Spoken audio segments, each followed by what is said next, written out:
నమస్తే. Welcome to సర్కార్ TV. నేను మీ మధు. ప్రస్తుతం రెండు తెలుగు రాష్ట్రాల్లో కీలకంగా వినిపిస్తున్న ఇష్యూ ఫోన్ ట్యాపింగ్. బీఆర్ఎస్ ప్రభుత్వం గత రెండు పర్యాయాలు తెలంగాణలో అధికారంలోకి వచ్చి మూడోసారి కూడా అధికారంలోకి రావాలనే ఉద్దేశంతో ప్రముఖ రాజకీయ నాయకుల ఫోన్లు ట్యాపింగ్ చేసి వాళ్ళ రాజకీయ ఎత్తుగడలేంటో తెలుసుకున్నారు. ముఖ్యంగా ప్రతిపక్షాల ఫోన్లు ట్యాపింగ్ చేసి వాళ్ళు ఎన్నికలకు ముందు ఏం చేయబోతున్నారు, ఎలాంటి పథకాలు తీసుకురాబోతున్నారు, వాళ్ళ పర్సనల్ విషయాలు ఏంటి, ఇలా ప్రతి ఒక్క విషయాన్ని సీక్రెట్ గా తెలుసుకున్నారు. ఇక ఈ ఫోన్ ట్యాపింగ్ ఇష్యూలో మాజీ ఎస్ఐబి ప్రభాకర్ రావుని ఇప్పటికే సిట్ విచారణ జరిపిన సంగతి కూడా మనందరికీ తెలిసిందే. అయితే ఈ ఫోన్ ట్యాపింగ్ ఇష్యూలో కేవలం రాజకీయ నాయకులే కాకుండా హీరోయిన్ సమంత, రకుల్ ప్రీత్ సింగ్ ల పేర్లు కూడా ప్రముఖంగా వినిపిస్తున్నాయి.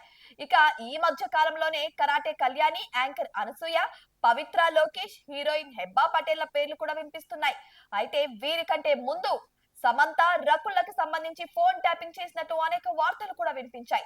అంతేకాదు సమంత ఫోన్ ట్యాపింగ్ చేయడం వల్ల ఆ secret phone calls బయటపెట్టి Samantha, Naga Chaitanya మధ్య విభేదాలు సృష్టించింది, ఇద్దరి మధ్య విడాకులకు కారణమైంది కూడా బీఆర్ఎస్ ప్రభుత్వమే అని అంటున్నారు.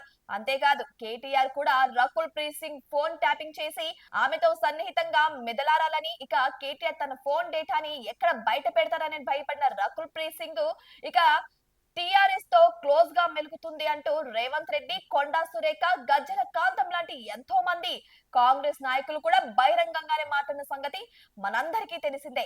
సో కొండా సురేఖ అయితే అక్కినేని ఫ్యామిలీపై చాలా నీచమైన కామెంట్లు కూడా చేసింది.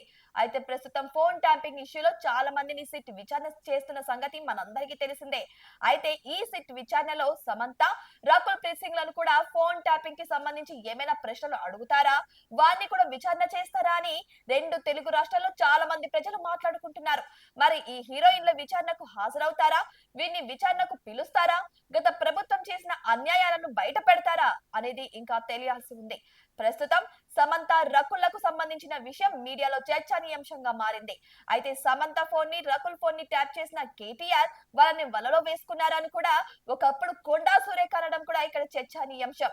మరి వెయిట్ చేసి చూడాలి, కేవలం ఈ ఫోన్ ట్యాపింగ్ బలిలో సమంత, రకులే ఉన్నారా, ఇంకా ఎంత మంది హీరోయిన్స్ ఉన్నారు, ఎంత మందిని ఇంత దారుణానికి పాల్పడేలా చేశారనేది కూడా ఇప్పుడు విస్తుపోయే నిజమని చెప్పొచ్చు. మరి వెయిట్ చేసి చూడాలి. ఇక సిట్ సమంతను, రకుల్ ప్రీత్ సింగ్ ను కూడా విచారించడం జరుగుతుందా అని. మరి వాళ్ళని విచారిస్తే ఎటువంటి అంశాలు బయటకు వస్తాయి, ఎటువంటి నిజాలు బయటపడతాయి అనేది కూడా ఇప్పుడు చాలా టెన్షన్ గా ఉన్న వాతావరణం అని చెప్పొచ్చు.